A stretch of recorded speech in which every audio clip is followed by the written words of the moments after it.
Today I want to talk to you about Lillie and tell you Lillie's story. When I first met Lillie, I was so worried about my job finding out how much time I was spending at the animal shelter. I spent so much time with Lillie. Besides Velvet and Muffin, there's never been a dog that I spent so much time with in the shelter. So this is where I got Lillie. Lillie used to live in here. And every day I would sit right here with treats, and just like this dog now, she would come up to me, and every day I saw her soul leaving her body until I took her home. This is where Lillie used to live. I cannot tell you how important it is to rescue, please.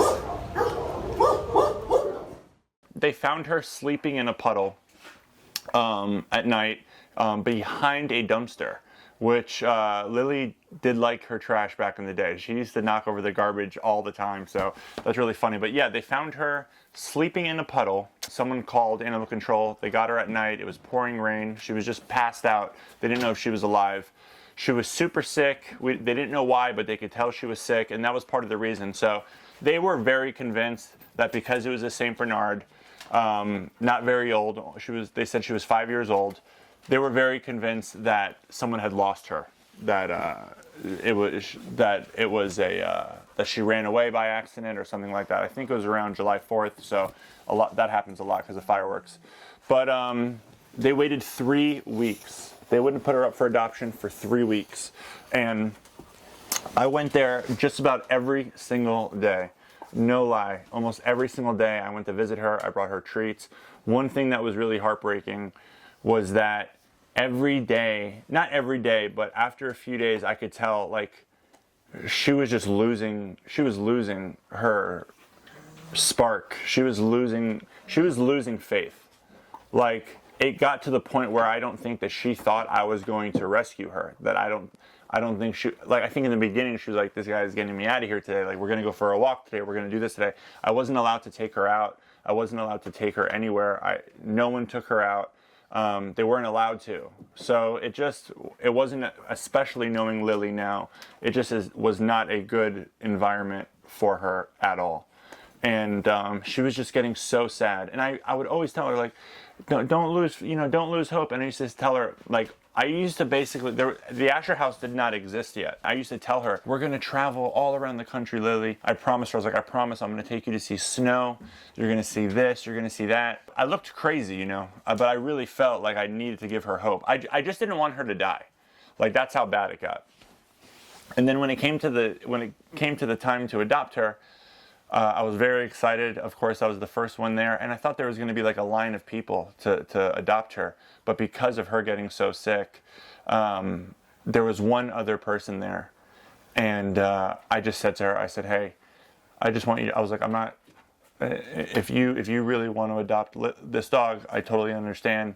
And I said, hey, I just want you to know, if you really want her, and like you are, like, this is the dog that you want, that you feel you need to rescue, then do it.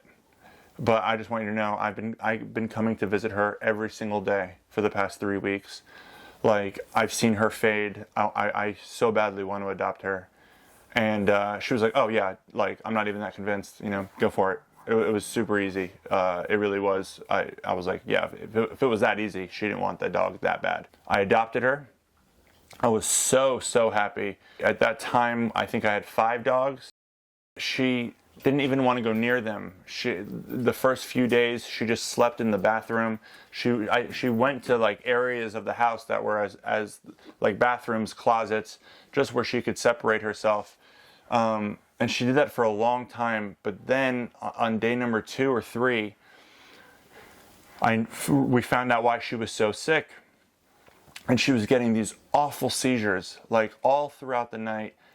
Only had 1 or 2 during the day, but all throughout the night she would get these awful seizures, and that's when the vet visits started. And that's why now, if we walk up to any dog that I have, if we walk up to the vet, they just walk right in. They don't care. Lillie, I have to carry her in. She will not go into a vet's office. So many different tests and scans and medications, nothing was working. And Lillie is the reason why we started Asher House Wellness. Like, she is why I take CBD. She is why every dog that I have takes CBD. CBD is the only thing that helped her, and she hasn't had a seizure since I think I started her on CBD 6 months after I adopted her, and since then she has not gotten a seizure. She may have had 1 or 2 the first couple months, but they stopped significantly then to nothing. And yeah, she's just I've never had a dog that made me laugh or makes me laugh as much as her. She just brings so much joy every time I see her. She just brings so much joy. We have such a connection and such a bond, you know, with many of my dogs, that you could walk them, you could take them to a park, they would listen to you and follow you anywhere. Lillie just needs to be by my side. She's not going to walk with you. You have to really earn her trust. And even if you earn her trust, like if I'm there, she's not going anywhere but staying next to me. We have such a beautiful bond.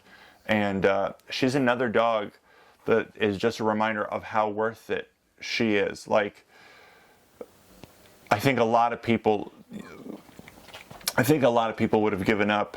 And you know what? It almost would have been smart of me to give up. It started getting very financially draining. Like, the first 6 months, just on the vet, it was over $5,000. And then one thing that we were about to do, which was a really hard decision for me to say yes to, honestly, just because of my financial situation at the time. We were about to get her this brain scan, the MRI, and all this stuff, and it was going to be like another $5,000. And like right in time, we were going to do it, but right in time, she was doing better, and it was just awesome. And she's younger now, a little bit less than 2 years, but she is literally getting stronger. She gets so much love, and she's another dog that I gave her so many kisses throughout the day. But just to see where she was, I cannot tell you. Talk about a dodo video that would have done amazing. Oh my goodness, guys. The Lillie videos, like, she used to just be so antisocial and so quiet. I remember when now I tell Lillie, like, please stop barking, you know, Lillie, stop, quiet. But man, the first few times I heard Lillie bark, I was like cheering and like egging her on. I was like, yes, Lillie, go, go. And then, I don't know if you ever saw the video, it's on YouTube. It was the first time she caught a treat. She used to, if I threw a treat at her, like, she couldn't even process the treat. And once she stopped having seizures, it's like her brain started to heal itself. And I threw a treat and she caught it. Sit. Come on. Oh, yes! Oh, man. You make me so proud. Oh, unbelievable. Look at her. Come on. Oh! And I was just freaking out, and I just couldn't believe it. And I was, you know, we had a shirt. Oh my goodness, I made a shirt. I forgot all about it. The shirt said "Unleash the Lillie Within" instead of "Unleash the Power Within," which was a famous seminar. I think it still is. But it was "Unleash the Lillie Within." And it was just, everyone was wearing it. Not everyone, but we had like 20,000 followers maybe, and everyone was wearing the shirts. Look at my face. My mouth hurts from smiling so much. Those were good times. Simpler times, less effective. You see? That's how it is. Easier times, but making less of an impact. You see how it all plays out? But she's doing amazing. She really is. I love that freaking dog more than life itself. She gives me so much life. And, oh man. When I travel, whenever I was away, like, she is the dog. I always miss all of my dogs, but when I'm gone, she's the one I miss so much. Just because I know she's not having a good time. She can't be distracted. You know, she doesn't eat as much. She literally just stays by the door. And it hurts my heart to know that, like, she's missing me. So that's why. But she just makes me laugh so much. She's a lot of work. She was a lot of work. She still is. She's a lot of dog. She's not the smartest. No offense, Lillie, but she's not the smartest. So on hikes and stuff, you know, it's hard to get her to keep focused. But man, she's doing so good. You know, she's 11 years old, 12 years old. She's doing great. Oh, I love her. And that's Lillie's story. Thanks, guys.